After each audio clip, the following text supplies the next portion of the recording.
Algunos quieren que el 12 de octubre siga siendo el Día de la Raza, porque creen que Cristóbal Colón trajo la civilización y el progreso.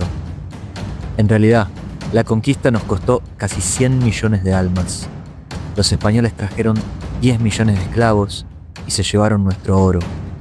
Por eso, Europa es tan rica y América tan pobre.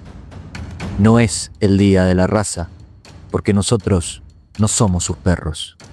Si estás orgulloso de haber nacido en esta tierra, quédate y conoce tu verdadera historia.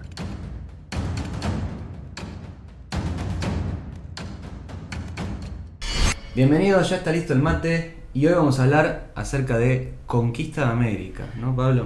Sí, vamos a hablar de la conquista de América y las dos teorías que se arman en torno a esa ocupación territorial que se le conoce como leyenda negra y leyenda rosa. Para hacer una síntesis rápida, la leyenda negra es una leyenda que surge desde las críticas que hacían las potencias imperiales europeas a España, hablando básicamente de los abusos de autoridad que cometían los españoles en el territorio, ocupación, apropiación de bienes, o sea, de los recursos, y para redimirse esas propias potencias de las atrocidades que también hacían los ingleses, los holandeses, los belgas, entre otros, en otros territorios, ¿no? Sí, por parte de España hay una idea de que la conquista implicó un proceso, una misión civilizadora, ¿no?, sobre América. Esta cuestión de no solo ir en busca de las riquezas, sino también ir en busca de la evangelización. Recordemos que evangelio significa buena nueva, ¿no?, buena noticia. Llevar la buena noticia de que Cristo existe y resucitó. Eso es lo que piensan que hicieron los españoles únicamente en América o mayormente en América, ¿no?, más allá del oro, más allá de la plata. Esta es como la respuesta a estas críticas. Claro, que se conoce como leyenda rosa, claro, eso, ¿no? Exacto. Y que para nosotros, desde nuestro punto de vista, recae en ciertos abusos de cuestiones legales, ¿no? Y acá vamos a ir discutiendo la diferencia entre la normativa, o sea, la legalidad, y lo que realmente ocurría, porque los historiadores, aparte de informarnos a través de las fuentes, que pueden ser legales, también se incurren a otros mecanismos, ¿no? Como por ejemplo, cartas, discusiones, el contexto en el cual fue dado esa ley. Y siempre hay una cuestión que es para entender la ley. Si una ley prohíbe algo, muchas veces mis alumnos me preguntan: profe, ¿estaba prohibida la homosexualidad en tal lado? ¿Había homosexuales? Mira, yo no sé si había o no homosexuales, ¿no? Pero yo sí te puedo decir que estaba prohibido. Por ende, si estaba prohibido es porque realmente se hacía. Exacto. Muchas veces está la confusión por parte de, podríamos decir, algunos hispanistas, ¿no?, que creen que porque Bartolomé de las Casas, ¿no?, que es un gran intelectual de aquel momento, defiende a los indígenas, eso prueba que los españoles eran buenos en su conquista, a diferencia de los ingleses o los holandeses, ¿no? Cuando en realidad la brevísima destrucción de las Indias que escribe Bartolomé de las Casas nos habla justamente de lo contrario. Está escribiendo eso porque evidentemente hay allí una destrucción que intenta él subsanar con ese tratado. Por otra parte, el tema de la riqueza, el oro, ¿no? A veces los españoles suelen decir que no hicieron como las demás potencias dejando tierra arrasada a su paso, ¿no? Como que crearon los sistemas económicos y comerciales. ¿Pero qué se puede decir acerca de esto, Pablo? Y yo arrancaría desde el origen, ¿no?, de la llegada del mismo Colón. Si uno ve los diarios de Colón, aparte de encontrar ciertas cuestiones bastante curiosas, ¿no? Colón cree que está siendo parte de un plan divino y cree que Dios lo está mandando. Si uno ve las cartas que le envía a la reina Isabel, va a encontrar la repetición constante de la palabra oro, oro, oro, oro. Y cuando llega al territorio, lo primero que hace es tratar de capturar el poco oro que encontró, pero también se lleva personas. Básicamente es el primer esclavista. Entonces, ese armado no es nunca criticado por la corona española. Y es un poco lo que se va a repetir. Todas las personas que son enviadas por la corona española van en búsqueda de riquezas y, en última instancia, el derecho a la explotación de las personas que había en el territorio. La famosa frase de Hernán Cortés, ¿no? Los españoles tenemos en el corazón una enfermedad que solo el oro puede curar, ¿no? Entonces, sí, evidentemente hay una misión cristiana, evangelizadora, pero hay una misión económica, ¿no?, detrás de la conquista, que es muy importante. Aparentemente, los cálculos que hacen algunos historiadores son alrededor de 180 toneladas de oro y 16.000 toneladas de plata, lo que se extrae de América y se lleva a Europa. Y esto tiene que ver con el desarrollo económico de Europa y con el empobrecimiento de América, ¿no? ¿Por qué Europa es tan rica y América es tan pobre, ¿no? Evidentemente aquí hay una explicación acerca de las desigualdades económicas entre estos dos continentes, ¿no, Pablo? Sí, hay un hecho que para mí es el más sintomático, que es el tema de Potosí. Potosí en su momento, en su máximo esplendor, tenía la misma población que Londres. O sea, una actividad económica impresionante, como acabamos de decir, una cantidad de toneladas de plata impresionante que se exportaron de acá, del Alto Perú, o actualmente Bolivia, hasta el puerto de Sevilla, y que va a recaer en la corona. Ahora uno dice, bueno, hubo un desarrollo técnico, pero primero, ¿a qué costo? ¿No? El costo de las vidas humanas. Se cree que cerca del 90% de la población indígena muere en el siglo XVI. Por lo cual acá siempre viene aparejado esto de, sí, hay una misión evangelizadora, suponiendo que es positiva, ¿no? Porque los nativos ya tenían sus propias religiones, no necesitaban ser evangelizados. Fueron evangelizados por la fuerza, igual que la utilización del idioma español fue por la fuerza. A cristazos, dice un poeta. A cristazos, sí. Y también esta cuestión de, también existía la escritura en América, y la mayoría de los españoles que llegan en busca de oro, riquezas y explotación son analfabetos. Solamente en la conquista de lo que se denomina el Imperio Azteca, muy pocos sabían leer y escribir. Y los sacerdotes sí sabían escribir en náhuatl, que es el idioma de los aztecas. Y eso todo se perdió. Claro, hubo una destrucción cultural, una desestructuración, ¿no? de la economía, de la sociedad, de la cultura. Y esa cantidad de oro y plata que se lleva a Europa, bueno, por supuesto que sirve como capital inicial para lo que va a ser después el desarrollo técnico e industrial de ese continente, ¿no? A veces uno puede pensar que la revolución industrial no comienza en Inglaterra, sino en Bolivia, ¿no? A veces uno habla de eso en la escuela y los chicos se sorprenden, pero de alguna manera podríamos pensarlo de esa forma, ¿no? El oro que se utiliza como capital inicial sale de Potosí, de Veracruz, ¿no? En México. Sí, es muy interesante lo que decís, porque todo ese oro y plata que va a llegar principalmente hasta España, la corona española, como tenía un sistema feudal, pensaron que esto era ilimitado, entonces básicamente lo derrochaban. En España no va a surgir la industria, sino que va a surgir en los lugares en donde capaz el sistema feudal es más débil y empieza a haber una industria, y España va a importar todos sus bienes. Entonces el oro y la plata que llega de América a España, después es ese mismo oro y plata que España utiliza para comprarse baños franceses en Flandes, en el Reino Unido. Y ni siquiera hablar, y no quiero profundizar mucho el tema, es el tema de la piratería, que son los barcos, principalmente ingleses o de Flandes, holandeses mejor dicho, que intervenían en estos galeones y los trataban de saquear, robar, y se llevaban el oro. O sea que también hay toda una deriva para ahí. La leyenda rosa siempre habla de estas virtudes, ¿no? Pero yo acá lo digo sin ningún tipo de... Sí, de paño frío. De paño frío, diciendo... Uno ve las construcciones del siglo XVI, siglo XVII, siglo XVIII, europeas, principalmente españolas, y uno ve lo que dejaron en América los españoles, y es muy pobre. En la construcción de las iglesias, en la construcción de los fuertes. Uno no puede hablar de que hay grandes palacios tampoco. Entonces, la mayoría del territorio fue extraído las riquezas. Eso por lo menos por que pienso supuesto yo. que está el tema de las cifras, ¿no, Pablo? Sí. Generalmente desde una visión más hispanista se suele decir que o no hubo tantas muertes o que en realidad no fueron causadas por exterminio directo, ¿no? Bueno, un poco y un poco.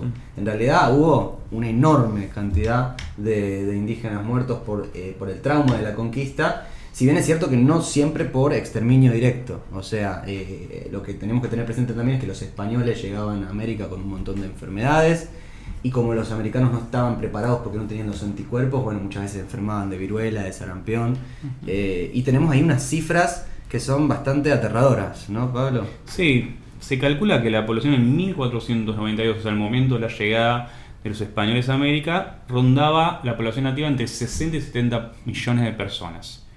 Ya para 1600, o sea, un poquito más de 100 años, había caído a 6 millones, o sea, básicamente entre 54 a 64 millones de muertes. Causada, bueno, en parte por la guerra, el hambre, los trabajos forzados, Claro. eso hay que hablarlo, Y también hay que dejar de romantizar diciendo, bueno, la mayoría no fueron las pérdidas de vida en los combates. Los españoles eran brutales en los combates, inclusive se sabe que utilizaban armas como por ejemplo los perros, los perros que eran para cazar, eran las bestias que utilizaban para atemorizar a los indios, ¿no? Inclusive, siempre se habla del caballo, pero se olvidan del tema de los perros.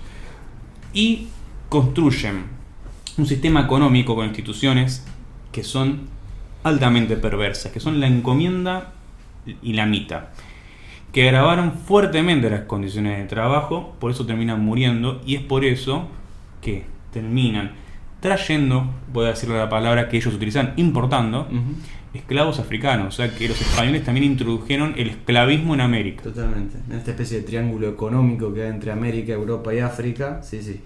Y también, por supuesto, el tema de, que hablábamos ya un poquito hace un ratito, de las leyes, ¿no? El tema de si una ley implica que la realidad corresponde exactamente con esa ley, ¿no? Hay una famosa frase de Pablo que los españoles en América solían decir, ¿no? Cuando recibían el mandato. Sí.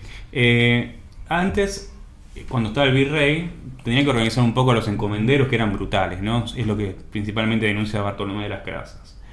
Y caían los visitadores. El visitador lo mandaba el rey para decir, bueno, anda a controlar a nuestra gente, a nuestros gobernantes.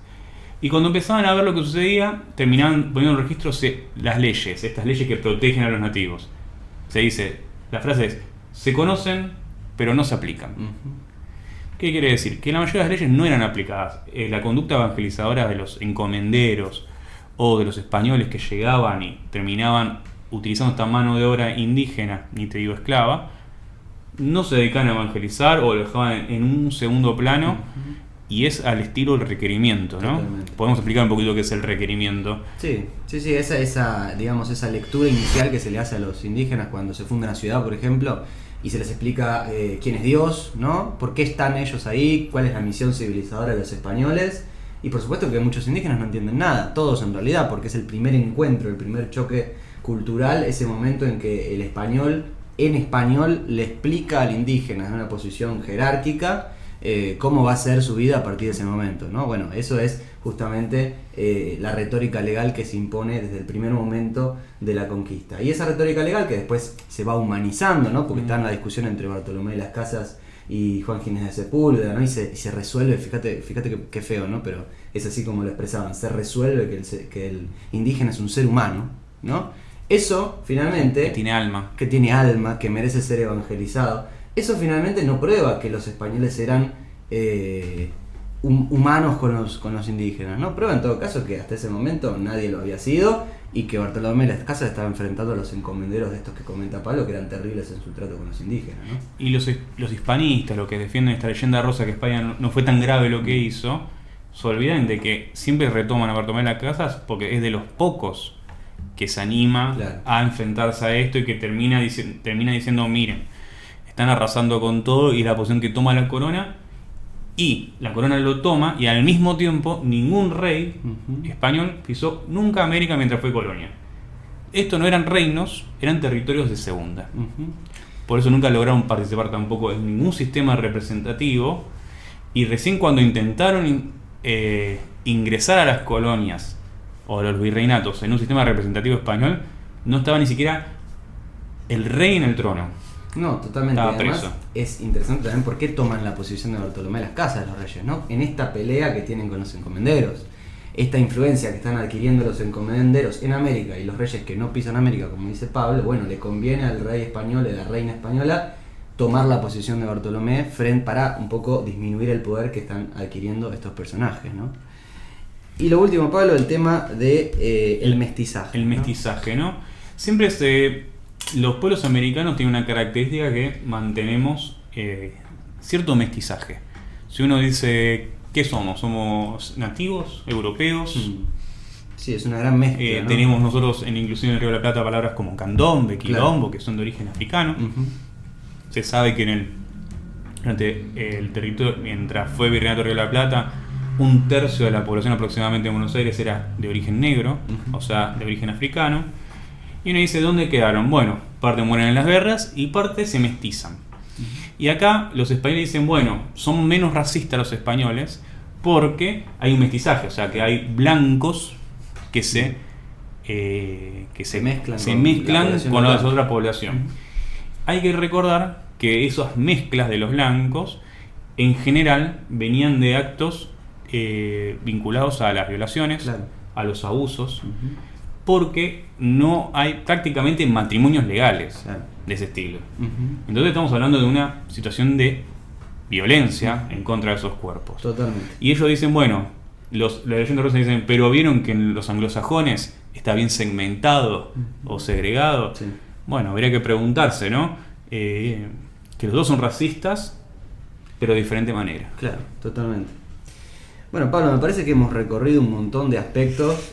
Por supuesto que es un tema que está abierto a la discusión porque generalmente es un tema de debate historiográfico y hay una tradición muy importante de historiadores que a veces con las mismas cifras o ignorando las cifras plantean otra cosa completamente diferente, y por supuesto que recibimos los comentarios y seguimos charlando allí para hacerlo un poco más extenso si fuera necesario, pero creo que ha quedado un poco claro qué es la leyenda negra, cómo de alguna manera parte de los postulados de la leyenda negra tienen algún viso de realidad, si no bastante viso de realidad, y por supuesto que hay un montón de matices que es cierto y que también todo se enriquece dentro de la posibilidad de plantear esta otra mirada también de historiadores hispanistas que plantean la posibilidad de que haya sido de otra manera. Pero bueno, los datos son contundentes. Son contundentes. Ningún sistema colonial es positivo para un territorio.